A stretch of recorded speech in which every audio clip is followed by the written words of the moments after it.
years of the Pacific War, the Imperial Japanese Army marched under a doctrine of absolute spiritual superiority known as Seishin Kyoeku.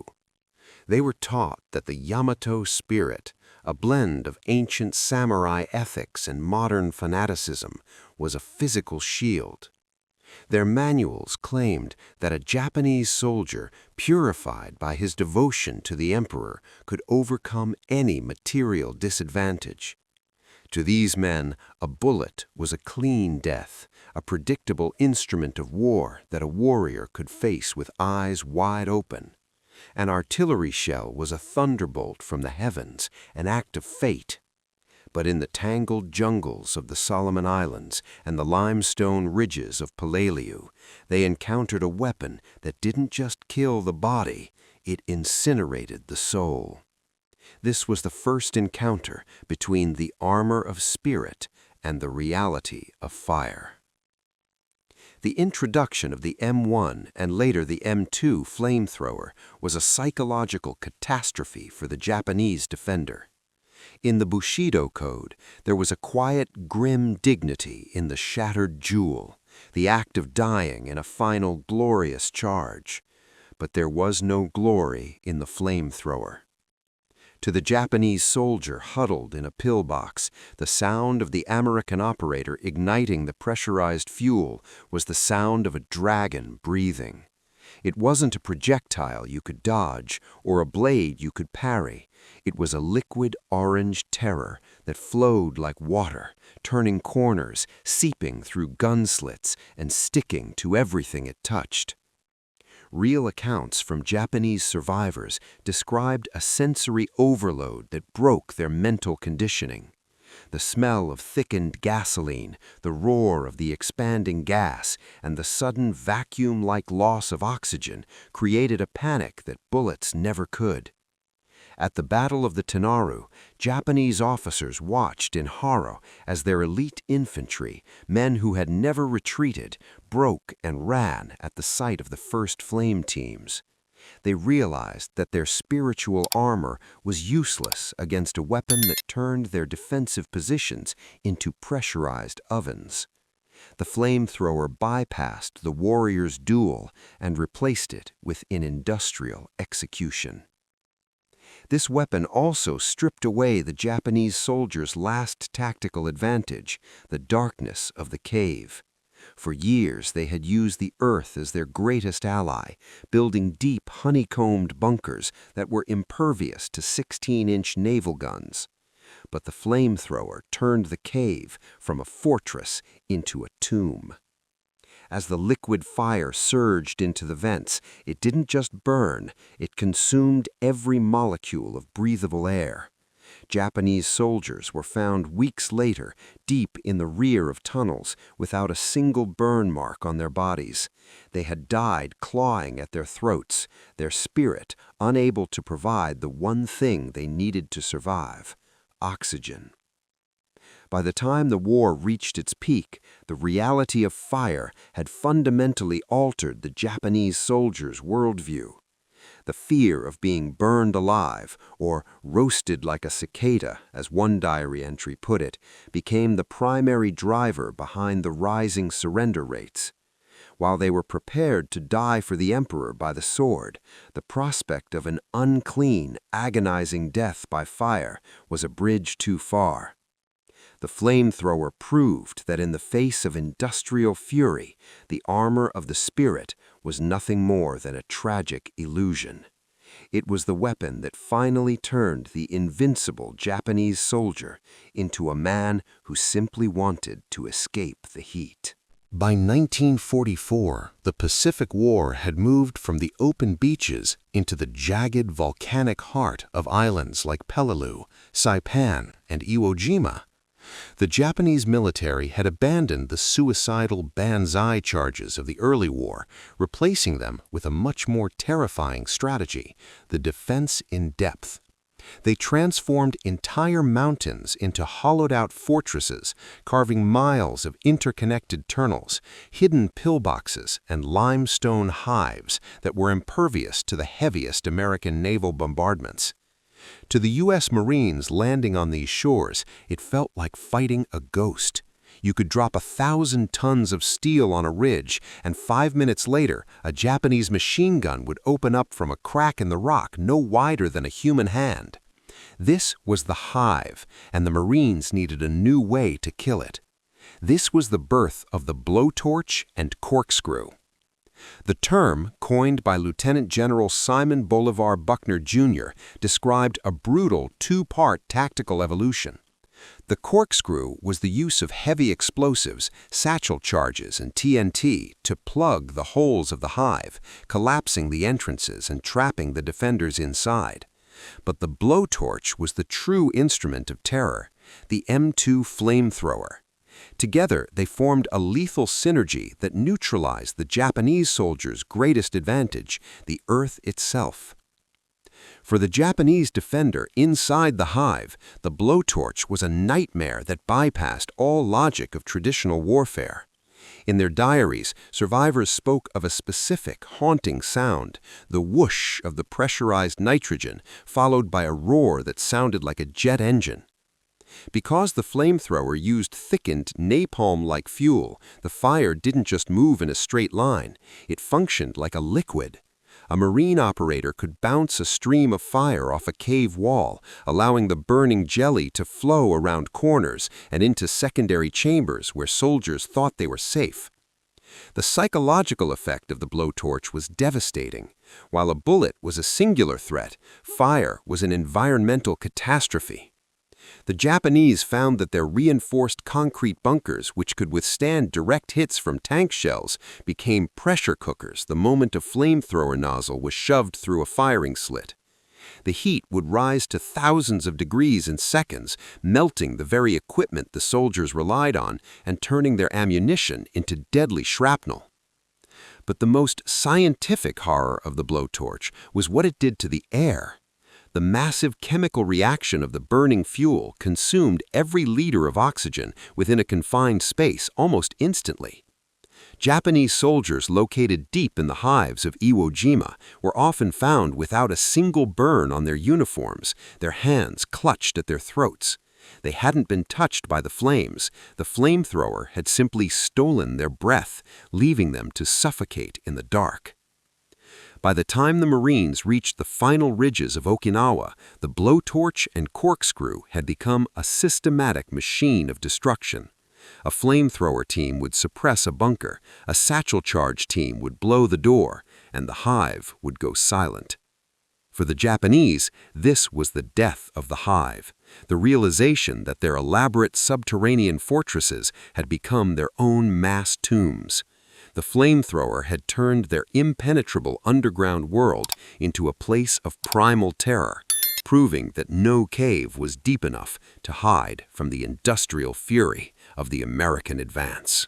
As the war in the Pacific ground into its most brutal phase, the Japanese soldier faced a new, mechanized evolution of fire that defied all previous combat experience. If the man-portable flamethrower was a sting, the M4 Sherman flame tank was a devouring storm. Known to the U.S. Marines as Zippos and to the Japanese as the Dragon tanks, these armored behemoths transformed the tactical landscape of islands like Iwo Jima and Okinawa. This was the Zippo terror, the moment when American fire became mobile, invulnerable, and utterly inescapable. To the Japanese infantrymen, the standard Sherman tank was already a formidable foe, but it was a predictable one. You could hide in a deep limestone crevice or a camouflaged spider hole, letting the tank rumble past, then emerge to strike its rear with a satchel charge or a suicide lunge. But the Zippo changed the rules of engagement. Instead of a standard 75mm cannon, these Shermans were equipped with the POA CWS H1 flamethrower. They didn't need to see you to kill you. They simply had to wash a hillside in liquid fire. The psychological impact of the Zippo began with its range. while a Marine carrying a flamethrower on his back had to crawl within 30 yards of a bunker, exposing himself to snipers. The flame tank could hurl a continuous stream of thickened napalm fuel over 100 yards. From the perspective of a Japanese defender hidden in the dense jungle scrub of Okinawa, the sight of a Sherman pivoting its turret toward your position was a death sentence. There was no safe distance. The tank would unleash a high-pressure jet of orange flame that looked like a solid rod of fire, arcing through the air and splashing against the rocks. The Japanese diaries from the final months of the war are filled with a specific, visceral dread of these machines. One soldier wrote of seeing a Zippo cleaning a ridge. The fire flows like a river of blood, clinging to the trees and the earth. Even the rocks seem to burn. There is no hole deep enough to hide from the heat. Unlike a shell, which exploded and was gone, the napalm from a Zippo burned for minutes, sticking to the uniforms and skin of anyone it touched. It created a fire barrier that prevented Japanese reinforcements from moving, effectively isolating and incinerating entire platoons in their bunkers. Tactically, the Zippo was the ultimate bunker buster. On Iwo Jima, where the Japanese had constructed nearly 20 miles of tunnels, the flame tanks would pull up to a cave entrance and pump hundreds of gallons of fuel inside. The sheer volume of fire was so massive that it acted like a liquid piston, forcing the heat and the carbon monoxide deep into the secondary and tertiary levels of the hive. Japanese soldiers who had survived days of naval shelling were neutralized in seconds by a single Zippo burst. The terror was so absolute that it began to break the legendary Japanese resolve. Observers noted that while Japanese troops would often fight to the last man against infantry, they would frequently abandon their posts or even attempt to surrender when a flame tank began its ignition sequence. The click-clack of the tank's igniter was often the last sound a defender heard before his world turned into a sun-bright furnace. The legacy of the Zippo was the final realization of industrial total war. It proved to the Japanese high command that their strategy of cave defense had a fatal flaw. No matter how much Yamato spirit a soldier possessed, he could not breathe fire, and he could not hide from a machine that turned his fortress into a crematorium. The Zippo terror didn't just win the ridges of the Pacific, it scorched the very idea of underground resistance out of the Japanese military mind. In the dark, humid depths of the limestone caves on Peleliu and the volcanic tunnels of Iwo Jima, a terrifying mystery began to unfold for the Imperial Japanese Army. Japanese recovery teams, moving through tunnels that had been struck by American flamethrowers hours earlier, often made a gruesome discovery.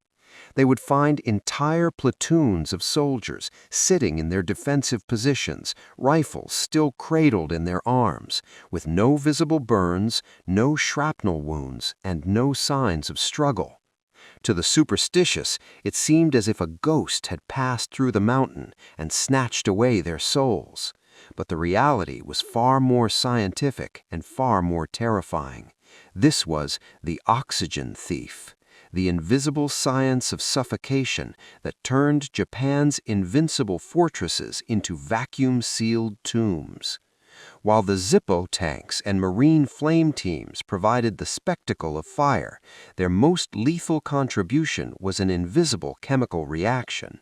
A single burst of thickened napalm fuel from an M2 flamethrower or a flame tank consumed a massive volume of oxygen in a matter of seconds.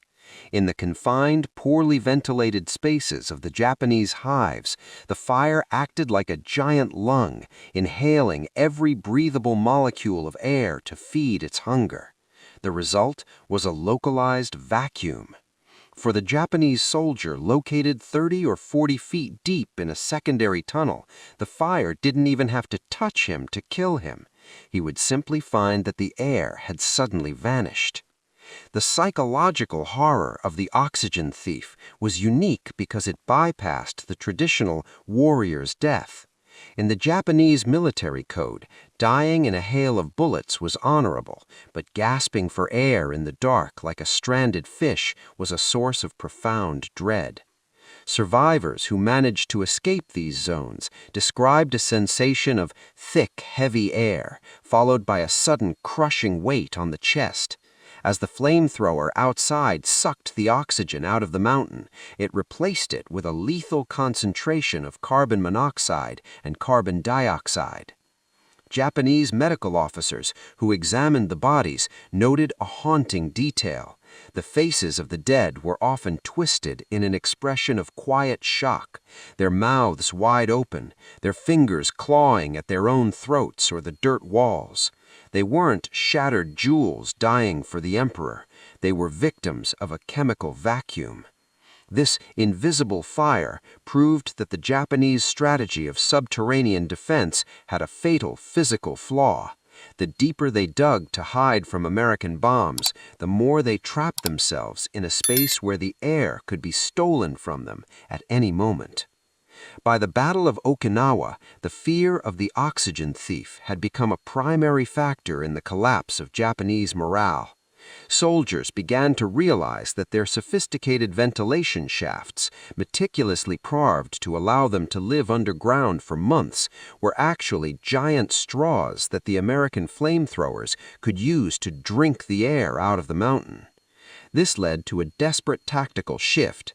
Japanese commanders began ordering their men to seal themselves into smaller, airtight chambers, but this only sped up the suffocation when the blowtorch and corkscrew teams arrived to seal the entrances with explosives.